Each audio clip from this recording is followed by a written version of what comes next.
ሰላም የኢትዮ ፊደል ዩቲዩብ ቻናል ቤተሰቦቼ እንዴት ናችሁ? እንግዲህ ዊንተሩ እየገባ ነው እዚህ ቶሮንቶ ውስጥ።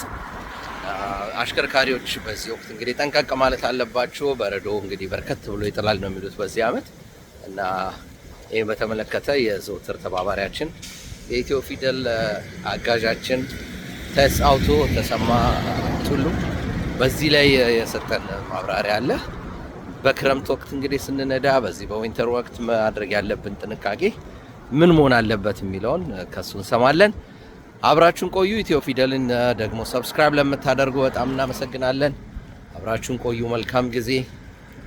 ዊንተር ወቅት ወገኖቻችን መኪና የሚነዱ ሰዎች ማድረግ ያለባቸው ጥንቃቄ ላይ አንዳንድ ምክሮች የምትነግረን ካለ እስቲ ካንተ ልምድ በመነሳት ማለት ነው።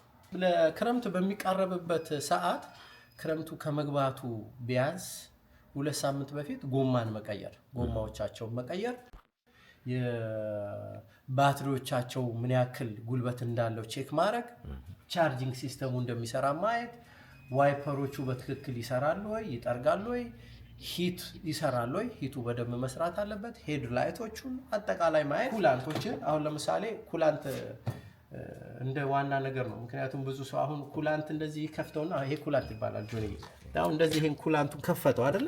ከከፈተው በኋላ ሰውየው ሙሉ መሆኑን ነው የሚያየው እና ሙሉ ነው ኩላንት ይላል። ግን ኩላንት ሙሉ ስለሆነ ብቻ ለመኪናው ጥሩ ነው ምንም አያስፈልገውም ማለት አይደለም። ምክንያቱም እዚህ ሀገር ቀዝቃዛ ስለሆነ እዚህ ኢንጂን ብሎክ ውስጥ ይገባና በረዶ ወደ ውሃ ይሞላል። አንዳንድ ሰው ወደ ውሃነት ከተቀየረ ኩላንት ወደ ውሃነት ከተቀየረ እዚህ ኢንጂን ብሎክ ውስጥ ይገባና ፍሪዝ ያደርጋል።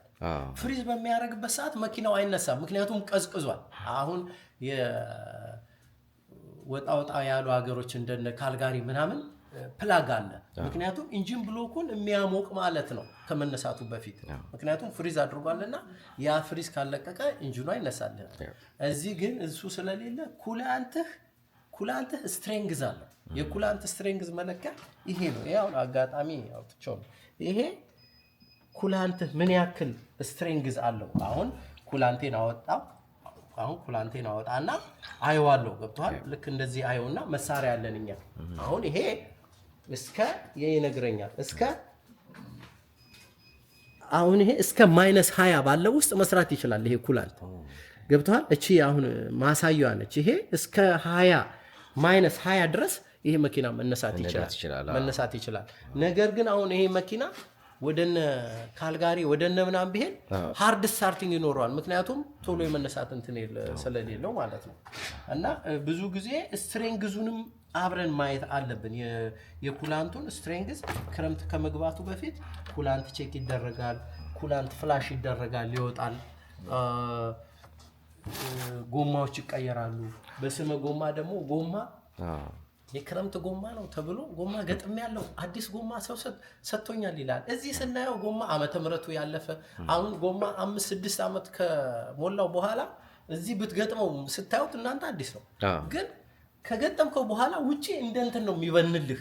ልክ ስትነዳው ትራክሽን በሚያገኝበት ሰዓት ጠቅላላ እየለቀቀ አሮጌ ነው አይዝም። ማቴሪያሉ ከዛ ዓመት በኋላ 7-8 ዓመት በኋላ አይቆይም። ምክንያቱም ጎማ ዓመተ ምህረት አለው እላው ላይ አለ። ግን እኛ በኮድ ስለሆነ ያን ኮድ የግድ ማወቅ አለበት መቼ እንደተመረተ ፕሮዳክት። ስለዚህ ሲገዙ ባለሙያ ቢያማክሩ ጥሩ ነው። ፕሮዳክሽን ዴታ ነው ያ ፕሮዳክሽን 10 ዓመት የተቀመጠ ጓሮ ይመጣና አዲስ ጎማ አለኝ ይላል። እዚህ ስናየው አሁን ዋጋ እንደሌለው ስለምናውቅ ኦኬ አትጠመው ትሏል። አዲስ ጥርስ አይደል ይላል ነው።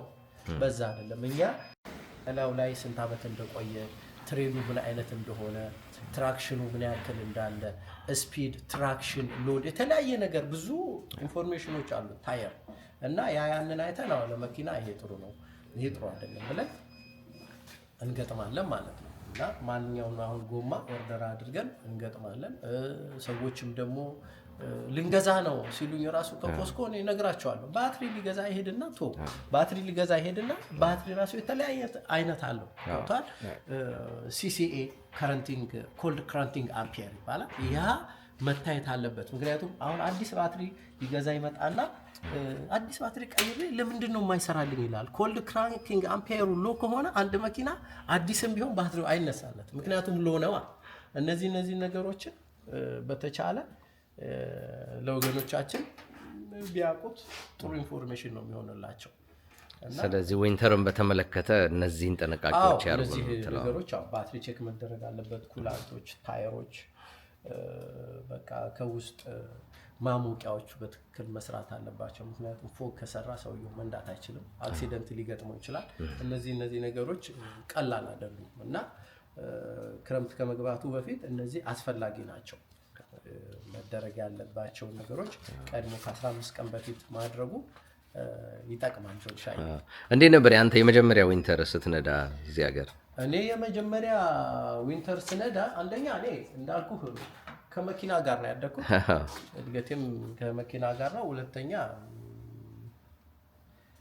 ከባድ መኪናም ትልልቅ ምንዛ እኔ ከነተሳቢ መኪና ነዳ ነበር። ግን እሱም ሆኖ እዚህ ሀገር የመጀመሪያ ክረምት ስነዳ በጣም ተጠንቅቄ ነው የመጀመሪያ ስለነበርኩኝ እየለመድኩ ሄጄ ጆኒ እዚህ ገራዥ ከፍቼ አንድ መኪና እንትኑ ዊንተር ታየር አይደለም አልነበረውም፣ የካስተመር መኪና ነውና መፈተሽ ስለነበረብኝ መኪናውን ልፈትሽ ሄጄ በረዶ ነውና አይኔ እያየ በቃ ልጋጭ ነበር። አይኔ እያየ ቀጥታ የሰው መኪና ነው እንግዲህ ቴስት ነው የወጣው፣ ግን ልጋጭ ነበር። ከዛ ቀን ጀምሮ እኔ ራሴ መኪኖችን የዊንተር ታየር ካልቀየርኩኝ አላወጣቸውም፣ አልዳፈርም እና ጎማ እንደ ዋና መታየት ያለበት ነገር ነው። ኢንሹራንስም ደግሞ በዚህ ሰዓት ይሄንን ነገር ያስገድዳል። ያው ግድ አስፈላጊ ነገር ስለሆነ ጎማ መቀየር እንደ ዋናነት ቢወስዱት ጥሩ ነው ብዬ እመክራለሁ። የራሴ መኪና ተበላሽቶ በሰርተህ ታውቃለህ? የራሴ መኪናማ ይበላሻል፣ ግን ጆንሻ የራሴ መኪና ጉድ አልሰራው።